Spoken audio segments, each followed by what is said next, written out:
Mesdames, Messieurs, bonjour. Merci d'être avec nous aujourd'hui de si bon matin.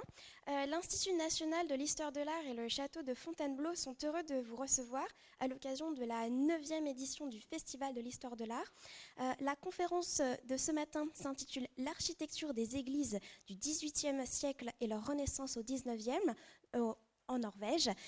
Notre maître de conférence aujourd'hui est Monsieur Arne Bugge Amundsen de l'Université d'Oslo. J'espère que vous allez apprécier la conférence. Nous aurons un temps de questions à la fin. Si vous avez une question, à la fin et seulement à la fin de la conférence, vous levez la main et je viens vous amener le micro. C'est très important de pouvoir enregistrer vos questions car cette conférence est enregistrée pour pouvoir être publiée en ligne plus tard, pour être accessible à tous. Je vous laisse entre les mains de notre maître de conférence aujourd'hui. Bonne conférence et à tout à l'heure. Thank you very much. Merci beaucoup. Tout d'abord, je voudrais vous dire que je suis très heureux d'être ici ce matin à Fontainebleau. Comme le titre le suggère, cette conférence va traiter de la relation entre l'architecture et la religion au Norvège, avec l'accent mis sur les siècles 18 et 19. La conférence est également organisée en tant que voyage, ce que j'appelle un voyage à travers l'histoire récente de la Norvège avec des images. J'espère que vous allez relever le défi d'explorer avec moi la relation entre l'architecture et la religion. Pour démarrer, je voudrais simplement rappeler en fait quelques réalités historiques concernant la Norvège. Comme vous le savez peut-être, et je reviendrai justement à l'importance du Moyen Âge en Norvège. Il faut savoir que le royaume de la Norvège était un empire de l'Atlantique du Nord-Ouest au cours du Haut Moyen Âge, avec un territoire énorme. Et il faut savoir que ce qui rassemblait cet empire était la mer. Cet empire de l'Atlantique du Nord-Ouest a duré jusqu'à la mi-14e siècle et en fait a vu sa chute avec la peste, la mort noire, comme on dit. Il faut savoir que il y a eu en fait entre 1350 et 1500 des unions royales. Vous aviez un roi pour le Danemark, la Suède et la Norvège à travers diverses unions. Il faut savoir que suite à la peste, ce qui était l'élément ciment de cet empire, en fait, était l'Église catholique romaine. Je vais vous montrer une carte. Il faut savoir que le centre principal de la Norvège était Trondheim, où on avait l'archevêque. Ici, vous aviez le centre politique de notre Union royale. Mais le centre politique et en fait administratif de la Norvège était Trondheim. Vous aviez les îles Féroé, les Shetland, etc., qui faisaient partie de ce royaume, si vous voulez, qui était réellement immense. Alors donc, vous aviez l'archevêque de l'Église catholique romaine à Trondheim. Il y a eu un changement dramatique suite à l'introduction au Danemark et en Norvège de la religion luthérienne entre 1536 et 1537. Si on compare la réforme luthérienne au Danemark et en Norvège aux autres réformes, on peut dire que c'est la version la plus radicale, voire dramatique. Et l'architecte politique de ce basculement radical religieux était notre ami à l'écran, là, le roi Christian III, qui était en fait le roi du Danemark et la Norvège entre 1503 et 1559. Pour la première fois depuis, en fait, le Moyen Âge, la Norvège n'était plus définie en tant que royaume en tant que tel, mais seulement en tant que province du Danemark. Maintenant, pour que ce soit bien clair, il faut savoir que le roi Christian III a simplement exilé l'archevêque au Shetland. Tous les prêtres de l'Église catholique romaine ont été emprisonnés ou bannis. Et on a vu la mise en place d'une église d'État luthérienne. Les archevêques ont été remplacés par ce qu'on appelle des surintendants qui avaient un pouvoir mineur et tout était contrôlé par le trône, par le roi. Alors, il n'y a plus d'église indépendante au Norvège. Il n'y avait plus d'archevêque. Il y avait simplement une organisation religieuse contrôlée par l'État. Il y a eu l'introduction de rituels radicaux et peu à peu, on a pu voir des changements apportés à l'intérieur des églises, parce que tout élément qui pourrait rappeler à la population du passé catholique romain devait être éliminé obligatoirement. Mais par le biais de ces changements politiques radicaux, eh bien, la plus grande part du pouvoir politique a été retirée à la Norvège et s'est retrouvée concentrée au Danemark. Et du point de vue culturel et politique, la Norvège est devenue une province du nord, car la distance entre les provinces de Norvège et Copenhague était immense. Alors, ce qui restait en fait aux paroisses norvégiennes étaient tout simplement les vieilles églises catholiques romaines. Elles n'ont pas été détruites, elles n'ont pas été démolies, mais peu à peu, elles ont été changées du point de vue symbolique et au niveau du décor intérieur. Le roi, en fait, le problème était que le roi n'avait pas de l'argent pour construire de nouvelles églises. En conséquence, malgré ce changement radical politique et religieux, eh bien, on peut dire que l'héritage du Moyen Âge et du passé catholique romain demeurait. Alors, très peu de nouvelles églises ont été construites au cours des 16 et 17e siècles en Norvège, car en fait, il n'y avait pas d'argent pour pouvoir le faire, c'est très simple. Alors, le vrai changement, et là je viens au cœur de ma conférence, le vrai changement a eu lieu au cours du XVIIIe siècle, les années 1700. Là, nous avons un nouveau roi, encore un Christian, mais cette fois-ci, c'est le roi Christian VI qui a été l'architecte principal des changements qui ont pris place au niveau de la religion et de l'architecture religieuse. Ici, vous pouvez voir en fait un portrait de la famille royale qui date des années 1730. Un homme, Christian VI était un petit homme très très timide, mais qui avait de fortes croyances religieuses, qui était très pratiquant. Donc il avait vraiment des idées précises en ce qui concernait le changement de l'Église. Beaucoup de ces idées provenaient de cet homme. Le comte Zinzendorf de l'Allemagne, il venait de la Saxonie. Son nom était Nicolas Ludwig comte Zinzendorf, qui était en fait un parent du roi Christian VI.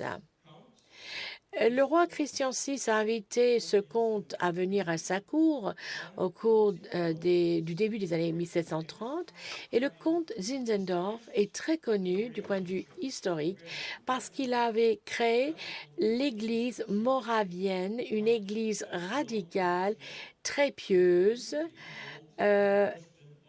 qui était très impliquée dans le sujet de l'intériorisation des croyances et valeurs religieuses.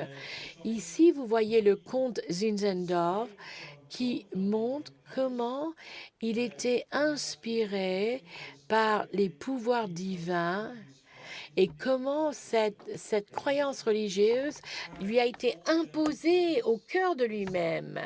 Et vous voyez cette audience qui l'écoute parce que c'est un réformateur inspiré de la religion.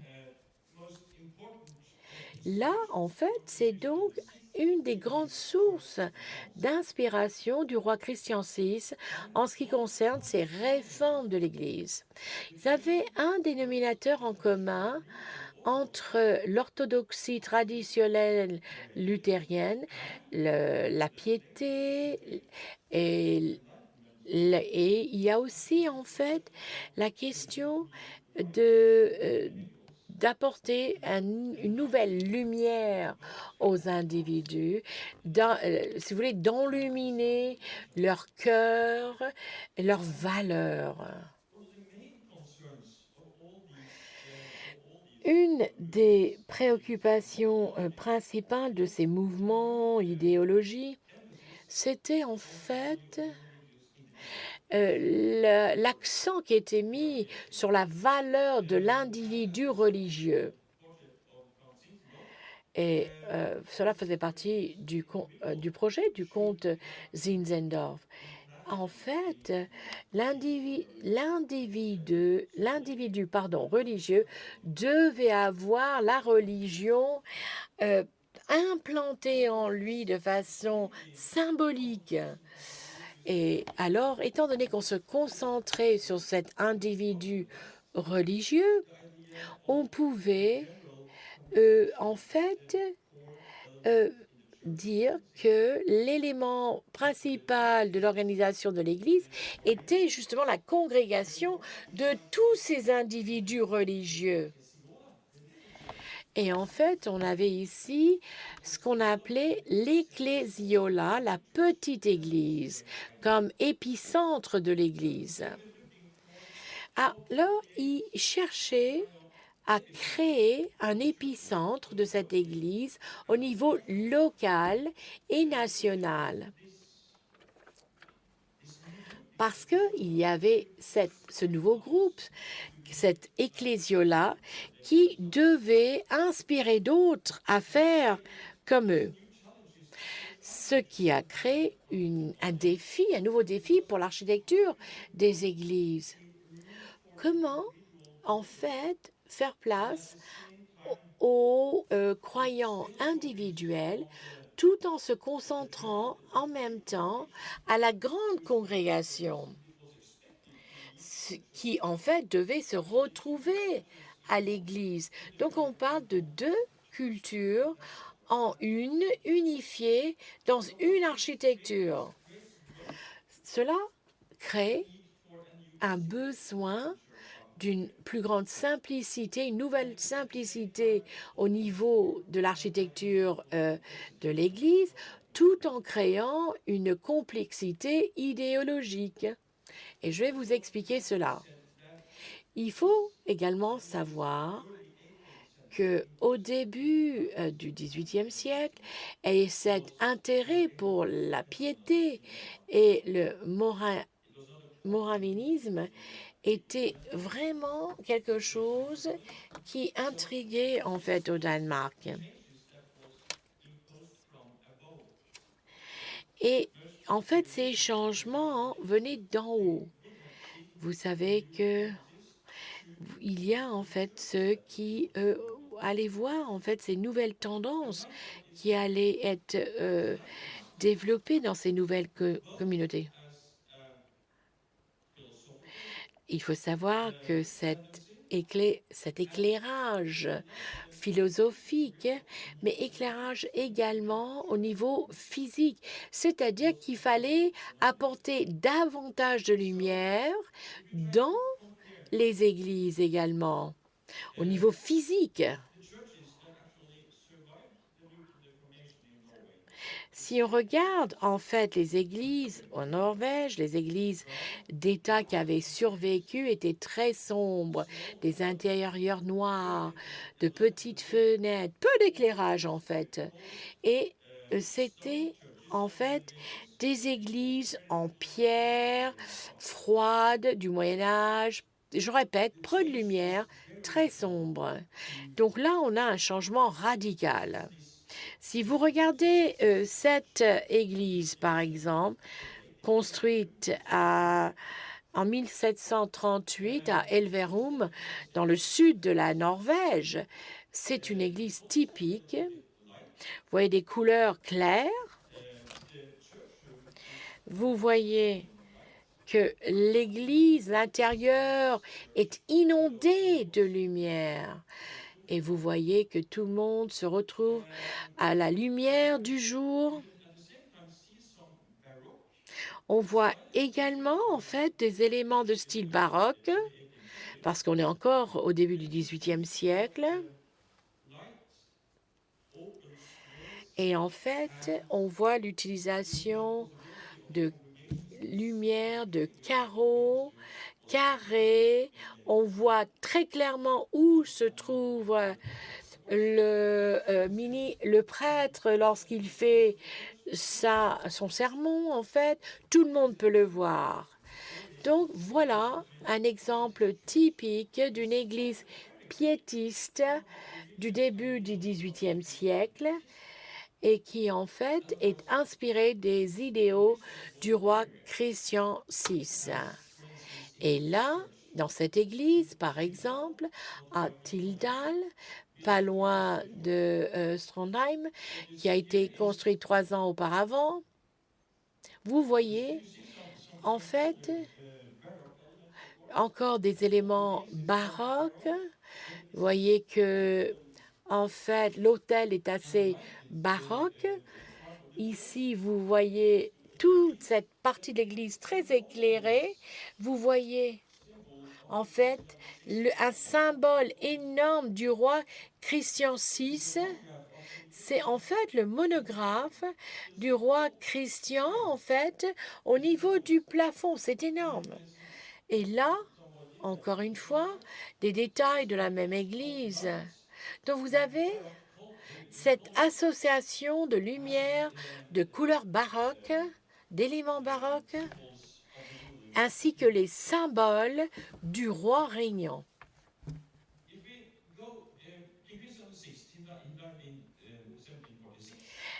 Là, vous savez, le roi Christian VI est mort en 1746, mais les changements qu'il a apportés à l'architecture des églises a continué à prédominer tout au cours du XVIIIe siècle.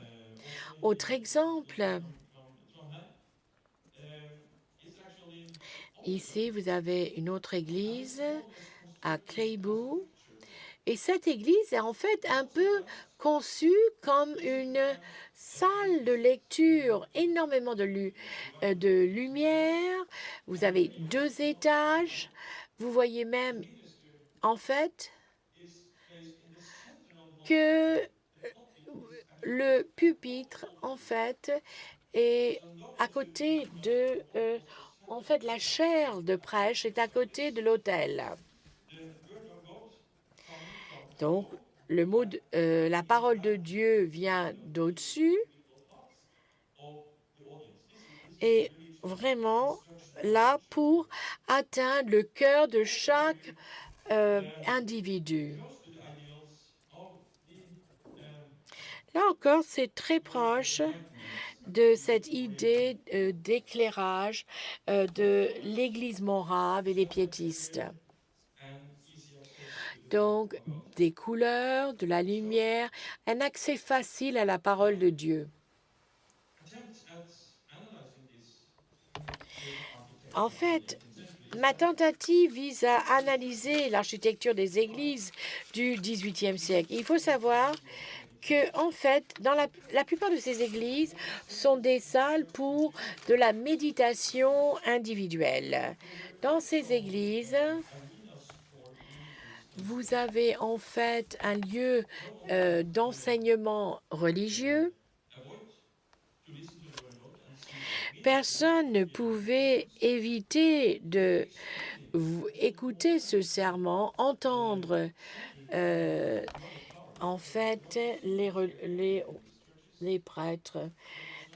Donc il n'y avait aucun doute ici que le monarque absolu de Copenhague était celui qui contrôlait tout. En fait, la position des prêtres, des religieux, en fait du clergé, était claire. Ici, on parlait d'ecclésia et non ecclésiola, et qui était en fait lié aux réformes introduites au Danemark et en Norvège. Il y avait un rite obligatoire de confirmation en 1736, rendant en fait la capacité à lire et écrire obligatoire.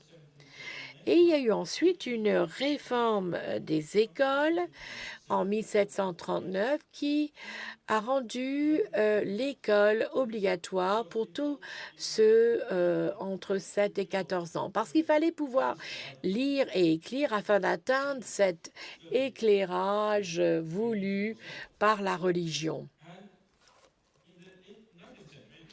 Au cours du 19e siècle, il y a eu en fait un peintre norvégien très connu, Adolf Tidman, qui, dans une série de dessins et de peintures, a essayé de montrer à quoi devait ressembler la vie religieuse.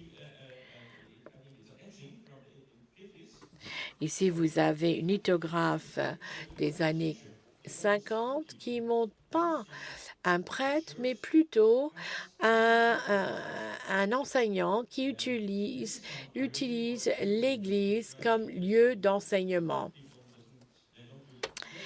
Et c'est vrai que les gens n'ont pas l'air très inspirés par l'enseignant, mais c'était l'utilisation des églises. Adolf Tidman, en fait, disait que pas toute la vie des croyants se passait à l'Église. Une des idées, en fait, de ces personnes était qu'il fallait que les croyants étudient la parole de Dieu, pas seulement à l'Église, mais également à la maison. Et cela grâce au fait qu'ils savaient lire et écrire. Ici, une œuvre de Adolf Tidman qui s'appelle « La piété privée », qui, en Norvège, en fait, veut parler d'une cérémonie religieuse ayant lieu à la maison. Ici, on voit un homme et une femme qui lisent dans leurs livres religieux.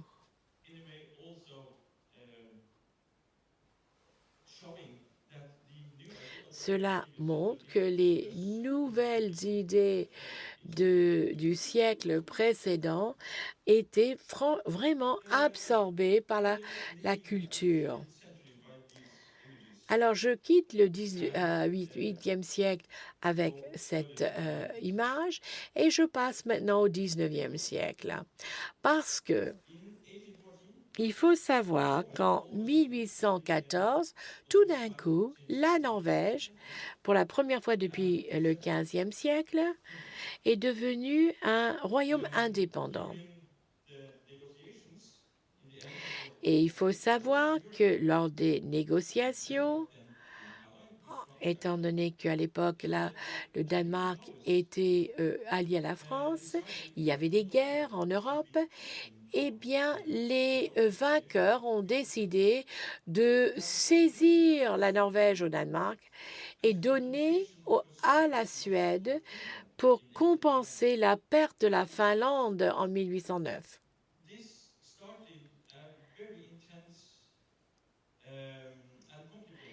Ceci a démarré un processus politique très compliqué en Norvège parce que pendant les négociations entre les superpuissances de l'Europe, la Suède comprenait bien ce qui se passait. Eh bien, l'élite norvégienne, avec des représentants des paysans,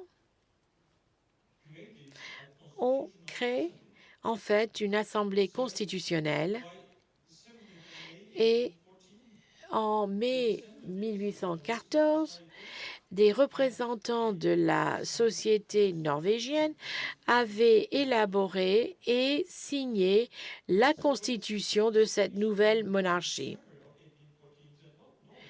Et là, donc, lorsque le roi suédois a dit en 1814 que la Norvège leur a apporté, ils ont dit « Ah, mais il faut parler avec négociateurs ».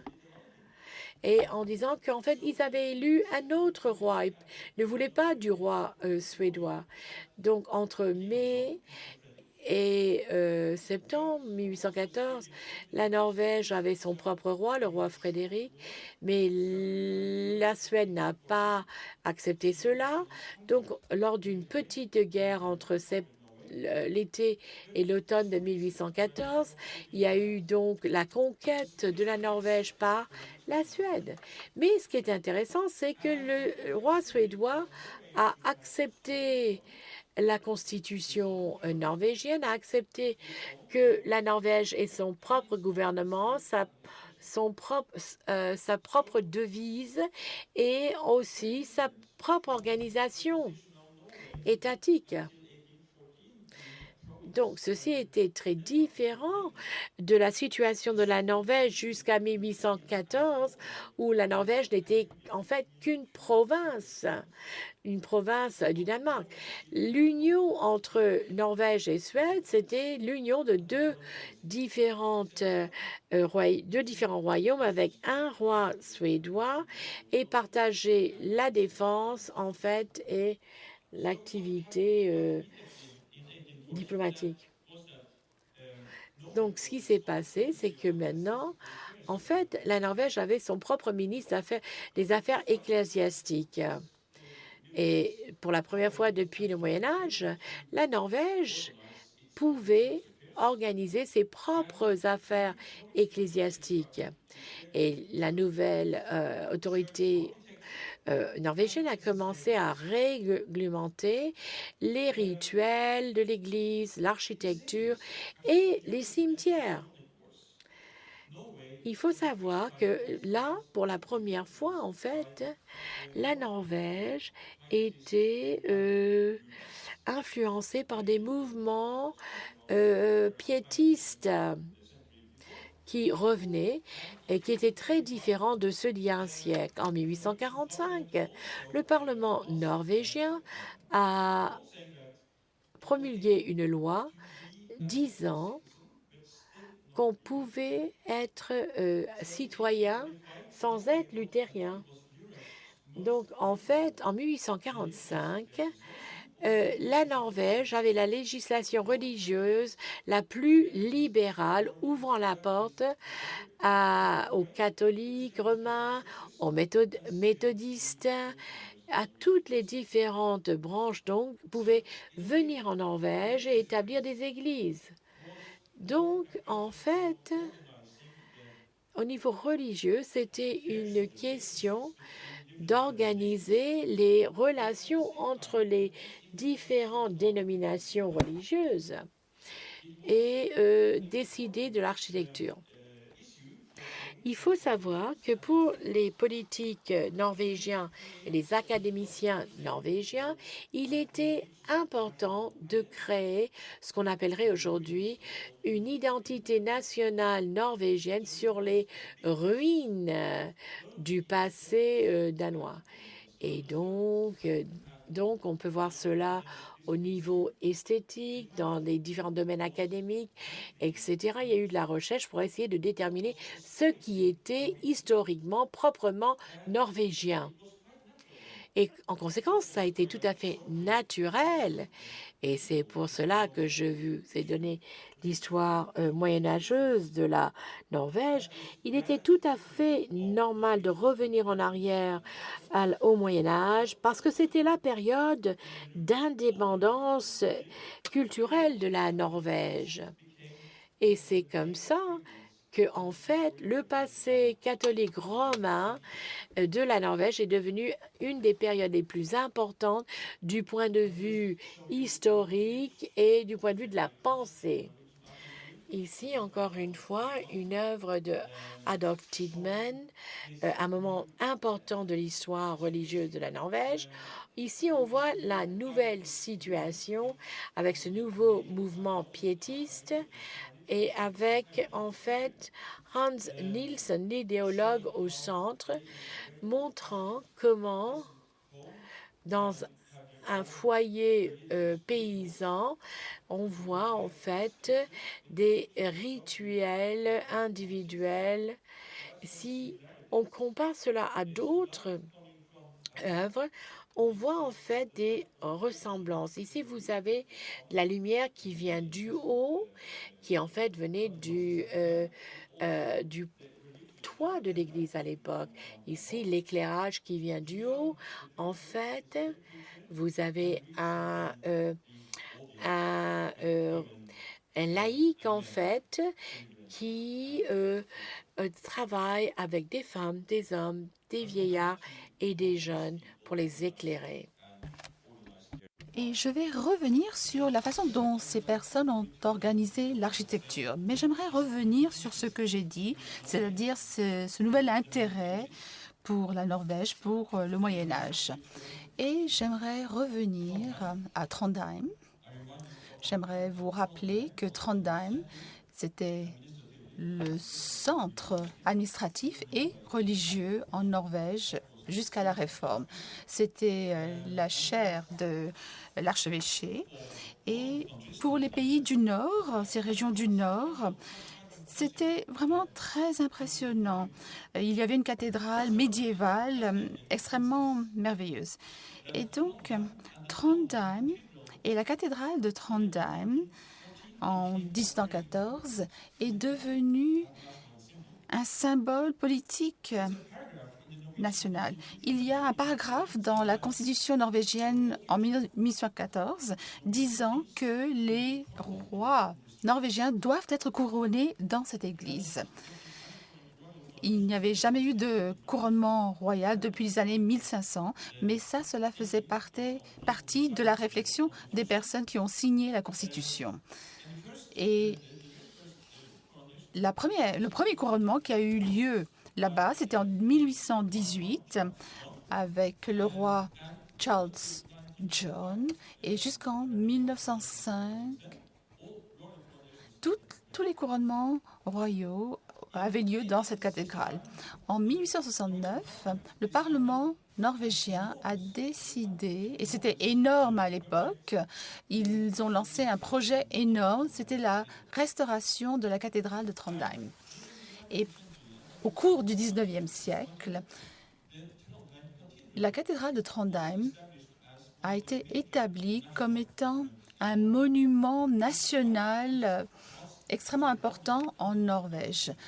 Et donc, c'est la chaire de l'archevêque romain, bien qu'il y ait eu beaucoup de symboles médiévaux et de restes médiévaux dans cette cathédrale. Et ce qui est typique encore aujourd'hui en Norvège, c'est que cela a renforcé l'identité régionale de ces régions centrales autour de Trondheim. Et ceci a défié l'identité d'Oslo en tant que capitale du pays. Et bien sûr, on démarre ce projet de restauration, les architectes, d'un seul coup, sont devenus les acteurs principaux.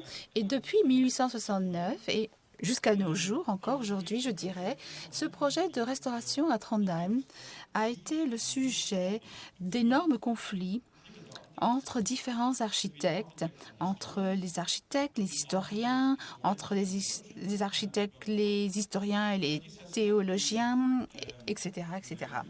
Et cela n'a pas été un projet d'unification, mais un projet qui a créé beaucoup de conflits. Et vous pouvez voir tout cela à Trondheim aujourd'hui. Donc, il y a des contradictions intéressantes ici entre la Norvège, qui est encore assez luthérienne au point de vue confessionnel, et cette emphase sur cette cathédrale romane, catholique. Et pour vous donner l'idée de ce projet qui était vraiment énorme, je vais vous montrer 4 images là-dessus. Donc, en haut à gauche, vous voyez une photo de la cathédrale de Trondheim dans les années 1860. 2/3 de la cathédrale étaient en ruine, en fait, à l'époque. La partie à l'est était encore utilisée et avait été utilisée depuis les années 1600. Et ensuite, là, c'était le point de départ. C'était l'avant de la cathédrale dans les années 1860. Et ça, c'est la même façade de la cathédrale aujourd'hui. Donc, c'est une cathédrale médiévale des années du 19e siècle. Bien sûr, on étudiait les cathédrales en France, au Royaume-Uni, etc. Mais ça, c'est une création du début du 20e siècle, 19e siècle. Et on a créé un monument architectural grâce à des architectes leaders. Et ils voulaient que cette cathédrale soit ainsi, mais cette cathédrale n'a jamais été complétée, finie, terminée pendant la période romane catholique. Donc là, vous voyez le résultat à gauche et en bas à droite, vous voyez que ceci a créé d'énormes développements de l'artisanat en Norvège, parce que en Norvège, nous ne savions pas comment construire une cathédrale médiévale dans les années 1860. Donc, ils ont importé des experts et ils ont créé un studio expérimental pour créer une cathédrale médiévale selon les normes au 19e siècle. Donc, ils ont fait d'énormes efforts. Et à droite, vous voyez l'autre partie de cet intérêt pour cette cathédrale de Trondheim. Et là, il s'agissait de trouver ce qui restait de la partie médiévale en Norvège. Donc, après la réforme, il y a eu des changements à l'intérieur de la cathédrale. Ils ont soulevé les dalles au sol, recherché des sarcophages, ils ont recherché les restes des rois médiévaux. Ils n'ont pas trouvé grand-chose, mais ils ont fait d'énormes efforts pour chercher et ils ont détruit toute l'église et ensuite ils l'ont entièrement reconstruite. Et la Norvège n'avait pas beaucoup d'architectes à l'époque. Et par conséquent, il fallait, pas seulement en ce qui concerne la restauration de ces cathédrales et de la cathédrale de Trondheim plus particulièrement, mais il fallait créer de nouvelles églises modernes en Norvège. Et ils ont donc importé des architectes du Danemark et de l'Allemagne principalement. Et les 3 principaux architectes sont ceux-ci que vous voyez ici, de gauche à droite. Hans Friedrich Lindstow, Hans Schimmer et Grosch à droite. Ce sont les principaux architectes des églises en Norvège. Et ils avaient des idéaux très différents à l'époque. Et aujourd'hui, les églises modernes sont propres, blanches, très jolies et chaudes. Donc, ces architectes ont créé de nouvelles églises avec l'aide des nouveaux ecclésiastes, des nouveaux ministres ecclésiastiques, et ils étaient très actifs. Ils ont créé de nouveaux idéaux, des idéaux architecturaux pour la création et la construction d'églises en Norvège. Et aujourd'hui, la réforme des églises et de l'architecture a eu lieu et on a remplacé les nouvelles églises par... On a remplacé ces anciennes églises par ces nouvelles églises. Donc, on a remplacé les églises en pierre, les églises médiévales, et 80% des églises de l'État médiévales ont été détruites à l'époque et remplacées par ces églises modernes. Comme par exemple cette église au sud de la Norvège, qui a été construite par Linstow, donc blanche, très belle, propre. C'était une salle de lecture également locale, pas très impressionnante au point de vue architectural. Et beaucoup d'églises ressemblaient à cela. C'était un modèle pour l'architecture des églises modernes. Et Linstow avait d'autres plans pour des congrégations plus petites. Ça, c'est un exemple en 1873, également au sud de la Norvège, très belle, très blanche, très propre. Donc, une salle d'assemblée pour le prêtre et sa congrégation. Et ça, c'était dans les régions rurales. Mais il y avait également des églises urbaines construites à la même époque. Voici donc l'église à Halden, dans le sud-est de la Norvège, construite par Grosch. Donc, une église moderne pour l'élite méditative urbaine. Et c'est une copie qui est très impressionnante. C'est le monument du Christ dans la cathédrale de Copenhague à une échelle plus petite. Et vous voyez des couleurs très chaudes, très belles. C'est l'une des premières églises qui a pu être chauffée, en fait, avec des cheminées. Et vous voyez les dimensions classiques de ces églises. Et là, c'était pour faire plaisir à l'élite urbaine.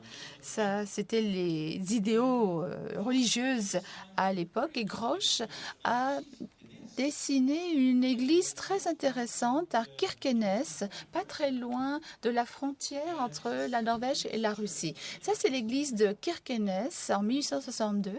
Et ici, vous voyez un changement. Donc ça, c'est une église moderne, mais il y a également beaucoup de détails inspirés des églises de l'État qui avaient été détruites pendant les décennies auparavant. Donc on peut interpréter cette architecture comme étant une expression de la Norvège à la frontière avec la Russie. Donc c'est une église fonctionnelle moderne. Mais ceci nous montre le fait que c'est vraiment très norvégien. Et ça a commencé à se développer. La Norvège avait ses propres éléments architecturaux et il fallait qu'on le fasse à côté de la Russie pour leur montrer que ici, la Norvège commence. Malheureusement, il y a eu un incendie dans cette église pendant la Seconde Guerre mondiale, mais nous avons encore beaucoup d'images de cette église. Et un autre élément, ça c'est un autre architecte, Nordan. Et ça, c'est une église piétiste du 19e siècle, avec quelques détails classiques. Les couleurs sont claires et toutes les pièces sont très méditatives.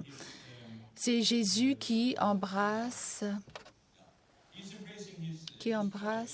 sa congrégation. Donc, une pièce très méditative. Mais comme je l'ai dit auparavant, dans les années 1860, cette évolution a eu lieu par rapport aux églises de l'État. La plupart de ces églises avaient été détruites, mais dans les années 1860, beaucoup d'architectes, d'historiens et de locaux ont découvert que les églises de l'État faisaient vraiment partie de l'histoire norvégienne. Et dans les années 1860, il y a eu d'énormes débats sur ce qu'il fallait faire avec l'église Gunst à l'ouest. Beaucoup de paysans locaux qui ne voulaient pas avoir deux églises ont déclaré que l'église de l'État local devait être détruite. Mais il y avait également un intérêt national pour ces églises, pour maintenir ces églises comme des sites de mémoire. Et il y avait également ceci. Ils ont décidé de garder ces anciennes églises de l'État comme des musées modernes.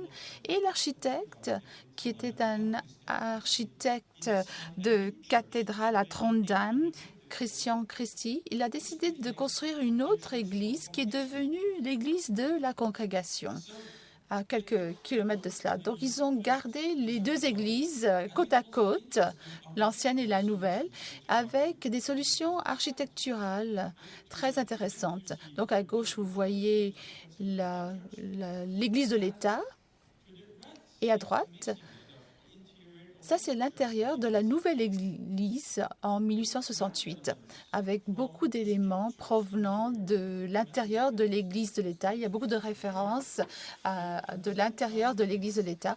Et en même temps, les couleurs sont plus chaudes, plus claires. Et il y a beaucoup de lumière dans cette église, comme vous le voyez. Et je ne dirais pas que c'est un compromis, mais c'est un nouveau moyen de trouver une inspiration architecturale pour le Moyen Âge, pour cet héritage, ce patrimoine norvégien, et pour donner une expression à ces nouveaux idéaux norvégiens sur la façon dont ces nouvelles églises doivent être conçues. Et pour conclure, je dirais qu'au début du 19e siècle, dans ces pays nordiques, il y a eu ce développement, cet éveil populaire des mouvements piétistes. Et un grand nombre de ces mouvements étaient vraiment profondément en conflit avec les églises de l'État et les prêtres.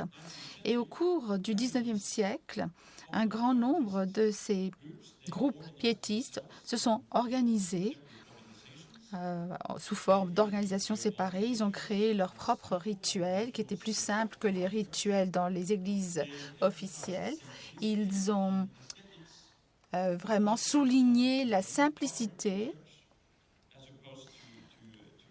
par opposition au pouvoir du clergé. Ils ont souligné la culture vernaculaire, locale, et tout au cours du 19e siècle, dans tous les pays nordiques et surtout en Norvège, ils se sont demandé s'il devait y avoir un conflit permanent entre les églises de l'État, l'Ecclésia, et ces groupes qui représentaient l'idéologie ecclésiastique.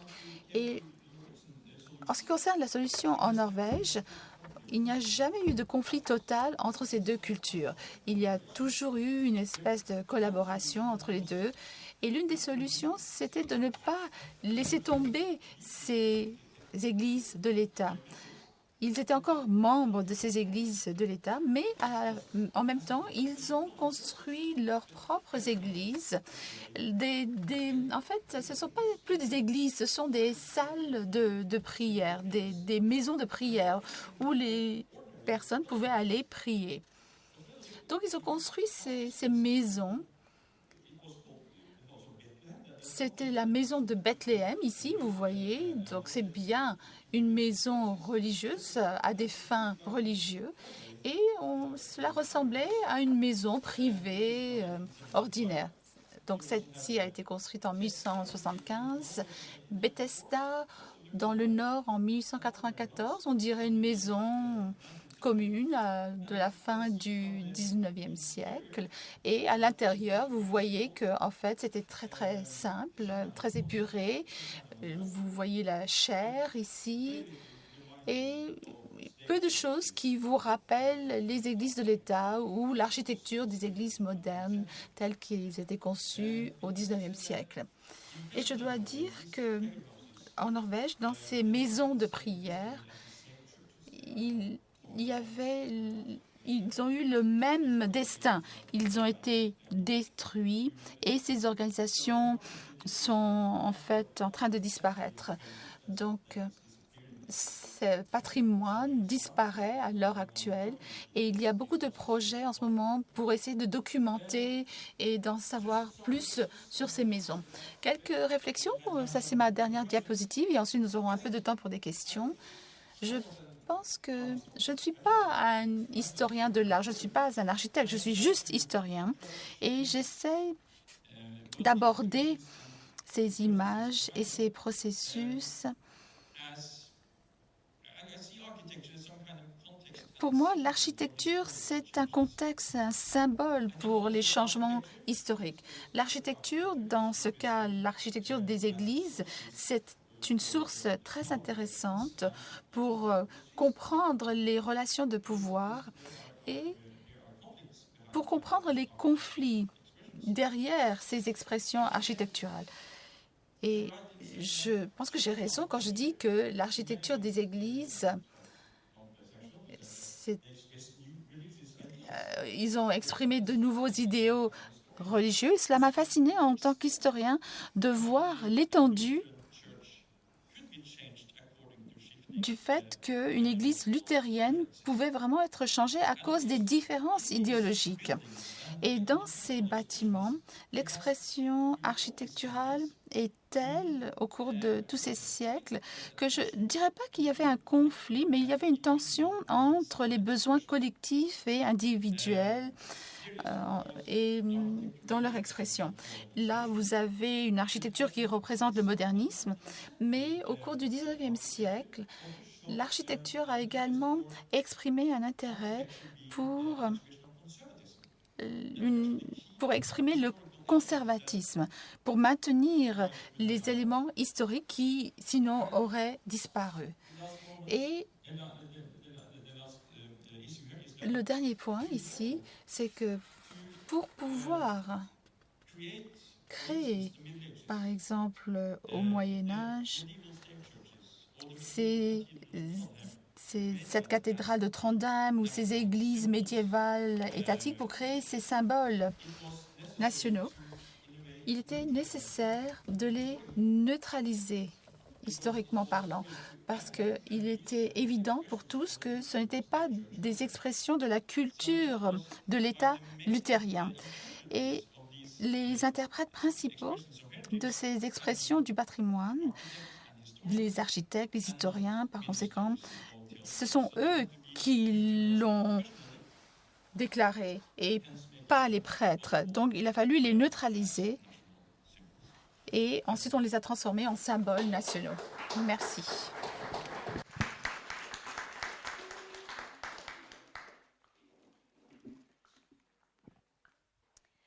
Alors, si vous avez une, deux questions, je pense qu'on a le temps. Quelqu'un veut poser une question peut-être? Je vous en prie. Bonjour, merci pour votre exposé. Ce qui m'a étonné, c'est que dans l'église de Tidal, par exemple, on a utilisé l'art baroque qui a été énormément utilisé par la contre-réforme, justement. Donc je vois une certaine contradiction entre ce style et les visées de la réforme. Yes, Oui, vous avez parfaitement raison dans votre observation.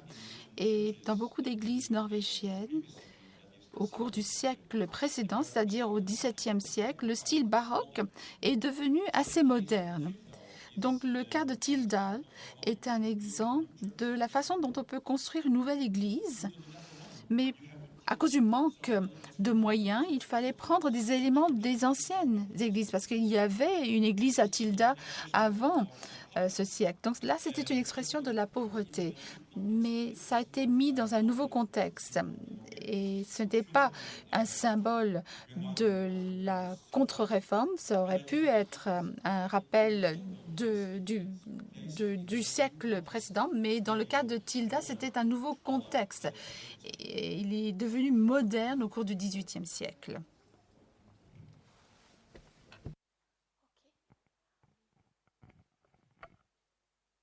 Écoutez, merci beaucoup d'avoir écouté la conférence jusqu'au bout. N'oubliez pas de rendre les casques au fond de la salle. Si le sujet vous intéresse, à peu près continuer dans l'histoire. Dans la salle ovale, en revenant dans la cour à côté du salon du livre, il y a une conférence qui va commencer sur la tapisserie de Bayeux. Peut-être que ça peut vous intéresser. Sinon, n'hésitez pas à prendre l'un des petits programmes mis à jour, pas forcément se référer au grand programme, celui-ci, mais les petits papiers que vous pouvez prendre à l'entrée si vous voulez. Voilà. Écoutez, merci beaucoup et très bonne journée à vous.